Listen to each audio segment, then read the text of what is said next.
Hello friends, I am Dr. Shweta and you are watching my channel Ayurveda Ayurveda. Today I am going to explain about female reproductive system both in Ayurvedic and Allopathic aspects. Before going to in detail, I am requesting you to subscribe my channel and like the video. Female reproductive organs. The female reproductive organs are those which are concerned with the copulation, fertilization, growth and development of the fetus and its subsequent exit to the outer world. It is mainly divided into three categories: external genitalia, internal genitalia, and third one is accessory reproductive organs. You can see all the organs of female reproductive system in this image. So first comes external genitalia. The synonyms of external genitalia are vulva and pudendum. The external genitalia includes all the visible structures of external genital organs in the perineum. They are mons pubis. It is a subcutaneous adipose tissue in front of the pubis. Second one is labia majora and minora. These are the skin folds bonded on each side of vulva. Vaginal orifice. It lies in the posterior end of the vestibule. Hymen. Hymen is a thin fleshy tissue situated at the vaginal opening. Next comes clitoris. Clitoris is a small erectile body situated anteriorly in the vulva. Next, urethral opening, which is situated in the midline just in front of the vaginal orifice. Last one is perineum. Perineum is the region between the thighs bounded by the vaginal opening and anus in female. In this picture you can have an idea about external genitalia. Next comes internal genitalia. Internal genitalia includes vagina, which is fibromusculomembranous sheath connecting the uterus with the exterior at the vulva. Second one is uterus. The uterus is a hollow piriform muscular organ situated in the pelvis between the bladder in front and the rectum behind. Third one is fallopian tube. These are the paired tubes like structures measuring about 10 cm which are situated medial 3/4 of the upper free margin of broad ligament of the uterus. Last one is ovary. Ovary are the paired gonad glands. They are oval in shape and pinkish grey in color.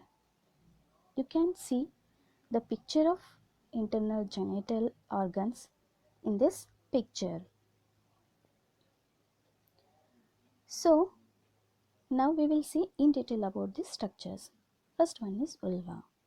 The vulva includes all the external genital organs in the perineum. It consists of the following structures: the mons pubis, labia majora, labia minora, hymen, clitoris, vestibule, urethra and vestibular bulb. It is therefore bounded by anteriorly by mons pubis and posteriorly by the rectum and laterally by the genitocrural fold. The complete vulvar area is covered by keratinized stratified squamous epithelium. Bhaga. In Ayurveda, the vulva can be compared with the bhaga. Sushruta Acharya in his Sutrasthana 35th chapter explains that Dvadashangulani bhaga vistaraha.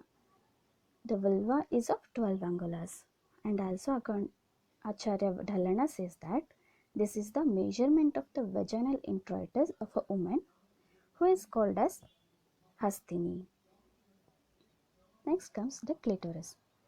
Clitoris, it is a small cylindrical erectile body which is measuring about 1.5 to 2 cm and is situated in the most anterior part of the vulva. It consists of a glans, a body and two croras.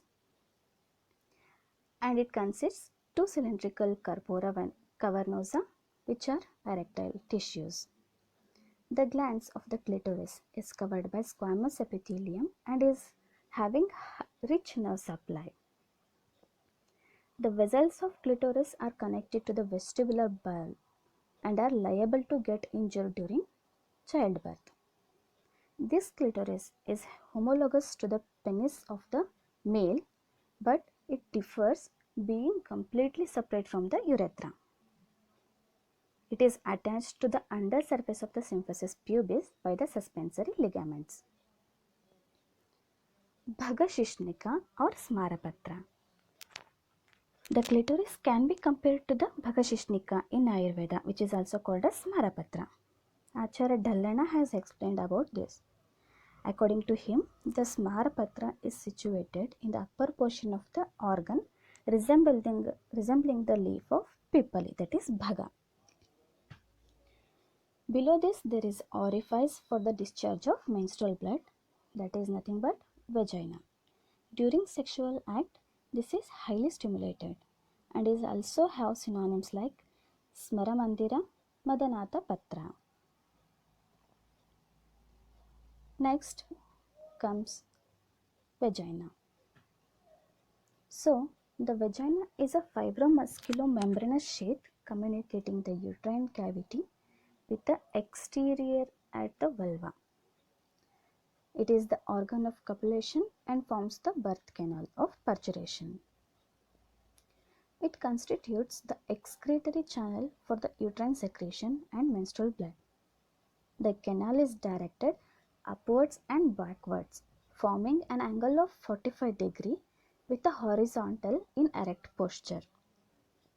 The diameter of this vaginal canal is about 2.5 cm, being widest at the upper part and narrowest at its introitus. Walls of vagina. Vagina consists of 4 walls. One is anterior wall, second one is posterior wall, and 2 lateral walls. On cross section, it looks like H shape. The vagina looks like H shape on cross section. The length of anterior wall is about 7 cm and that of posterior wall is 9 cm. Fornices. The fornices are the cleft formed at the top of the vagina due to the projection of the uterine cervix through the anterior vaginal wall, where it is blended inseparably with its walls. And vagina has got 4 fornices. They are one for at anterior, second one is posterior, and 2 lateral fornices. And in this picture you can see how it looks. Vaginal secretions. The vaginal pH from puberty to the menopause is acidic, and pH varies with the estrogenic activity and it ranges between 4 to 5. Blood supply to the vagina is uterine artery, vaginal artery, internal pudendal artery, internal iliac vein, and internal pudendal vein. Nerve supply. Both sympathetic and parasympathetic nerve supply is there for vagina. This vagina can be compared to the yoni of Ayurveda. In Ashtanga Sangraha Sharirasthana, it is explained that yoni resembles the Shankanabhi, that is, hollow portion of conch shell in shape, and it has 3 avartas. Garbhashaya is attached to the third avarta of yoni. In yoni, there are 3 nadis. They are Samirana Nadi, Chandramukhi Nadi, and Gauri Nadi. And that is about vagina and yoni. Now we will see about uterus. The uterus is a hollow piriform muscular organ situated in the pelvis between the bladder in front and the rectum behind. Then what is the position of uterus? Its normal position is one of the anteversion and anteflexion. It usually inclines to the right so that the cervix is direct to the left and comes in close relation with the left ureter. The measurements of the uterus are: in length it is about 8 cm, Width is 5 cm at its fundus and thickness is about 1.25 cm and it weighs between 50 to 80 grams. Parts of the uterus. The uterus is also divided into three parts: body, isthmus and cervix. Body. The body is further divided into fundus, the part which lies above the opening of the uterine tubes. The body proper is triangular and lies in between the openings of the tubes and the isthmus. The superolateral angles of the body of the uterus project outwards from the junction of the fundus and body and is called as cornu of the uterus. The body of the uterine wall consists of three layers from outside to inwards. First one is parametrium. Parametrium is a serous coat which invests the entire organ except on the lateral borders. Second comes myometrium.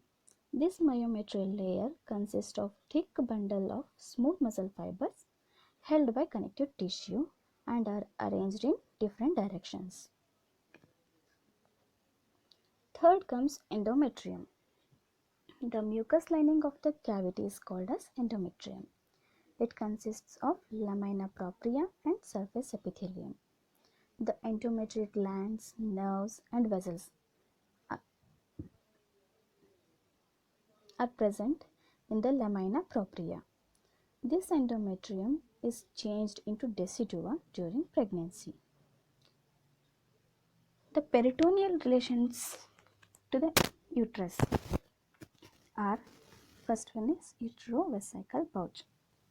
The peritoneum covering the surface of the bladder reflects over the anterior surface of the uterus at the level of internal os to form uterovesical pouch. Second comes pouch of Douglas. Peritoneum, which is attached to the anterior and posterior walls of the uterus and also upper one-third of the posterior vaginal wall, from where it is reflected over the rectum. It forms the pouch of Douglas. Third comes broad ligament. The adherent peritoneum of the anterior and posterior walls of the uterus is continuous laterally forming the broad ligaments.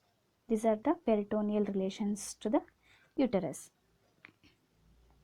Second comes isthmus.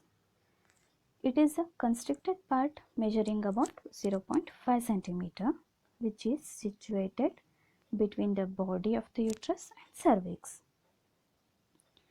Some consider this isthmus as a part of lower portion of the body of the uterus. Third part of the uterus is cervix. It is cylindrical in shape and measures about 2.5 cm. It extends from the isthmus and ends at the external os, which opens into vagina. It is mainly of fibrous connective tissue. Only the posterior surface has got the peritoneal coat. The vaginal part of the cervix is lined by stratified squamous epithelium.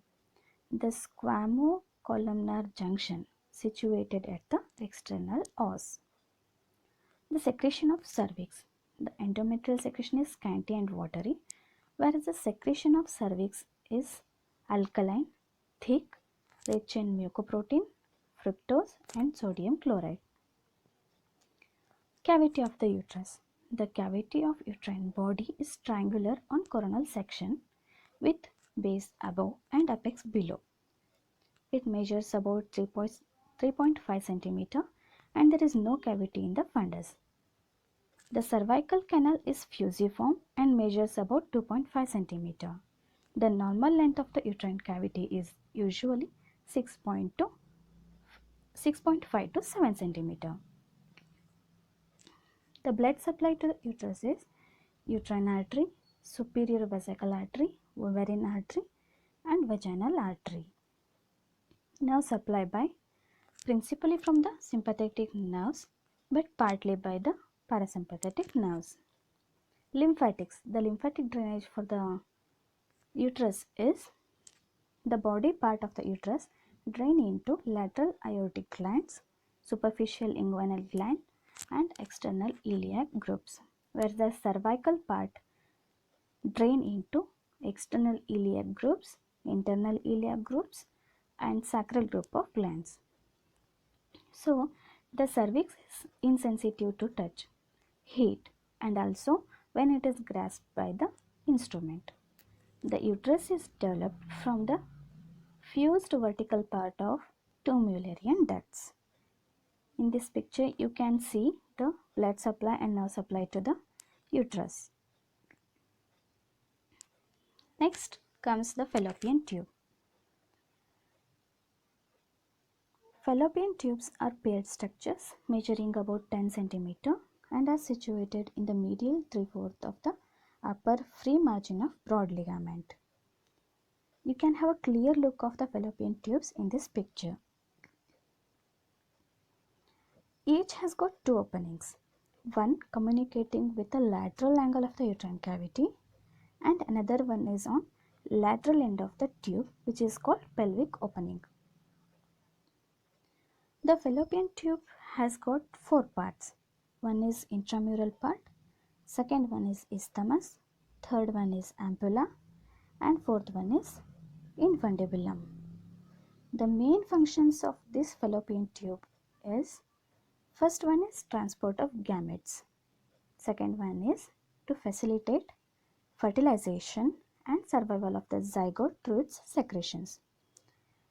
The development of the fallopian tube. The tube is developed from the upper vertical part of the corresponding Mullerian duct at about 6th to 10th week of fetal life. The last part of internal organs is ovary. The ovaries are the paired sex organs, gonads, which are concerned for mainly germ cell maturation, storage and its release, and also for steroidogenesis. Each gland of ovary is oval in shape and pinkish grey in color, and the surface is scarred during reproductive period.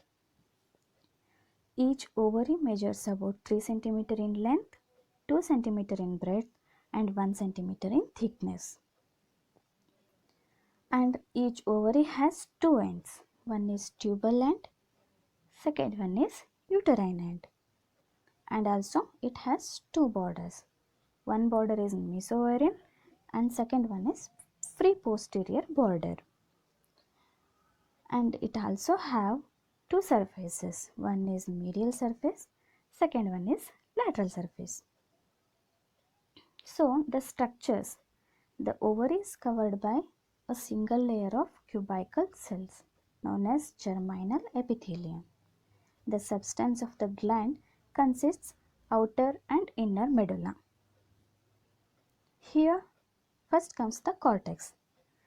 During reproductive period, the cortex is studded with the numerous follicular structures called the functional unit of the ovary in various phases of their development. These are related to sex hormone production and ovulation. These structures include primordial follicles, maturing follicles, Graafian follicles, and corpus luteum. Second part of the ovary is medulla. Medulla consists of loose connective tissue, few unstressed muscles, blood vessels, and nerves. There is a small collection of cells called hilum cells, which are homologous with the interstitial cells of testes. So what is the blood supply for ovary is? It is supplied by ovarian artery and ovarian veins. You can see a histological structure of the ovary in this picture. Ayurvedic aspect. Uterus is called as Garbhashaya in Ayurveda. Acharya Sushruta said that Strinam Garbhashayo Ashtama iti. Garbhashaya is said to be 8th Ashaya in female, whereas Sapta Ashayas are explained for male.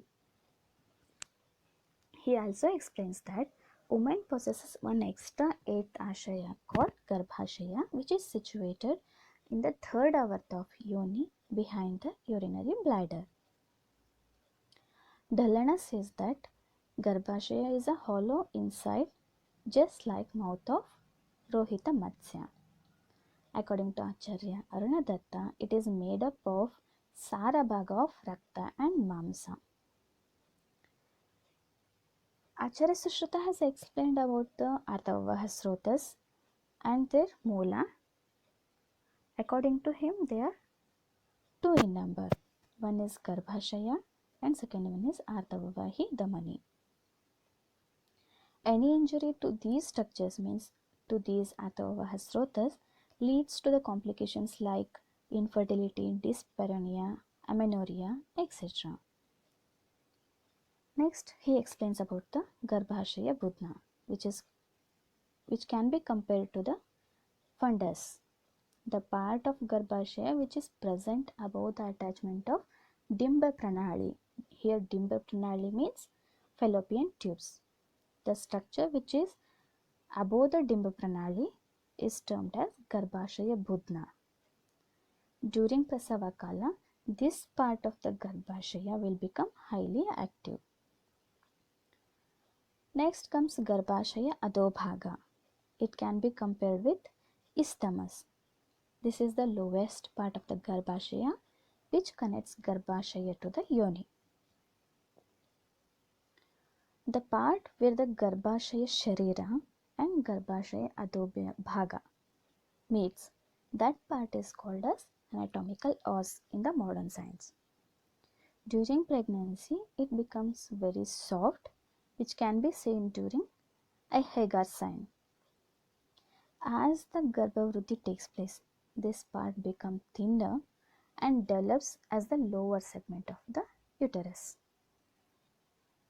It is about the female reproductive organs, and these are the references I have taken. Thanks for patience watching, and I request you all once again to subscribe my channel and like the video. Thank you.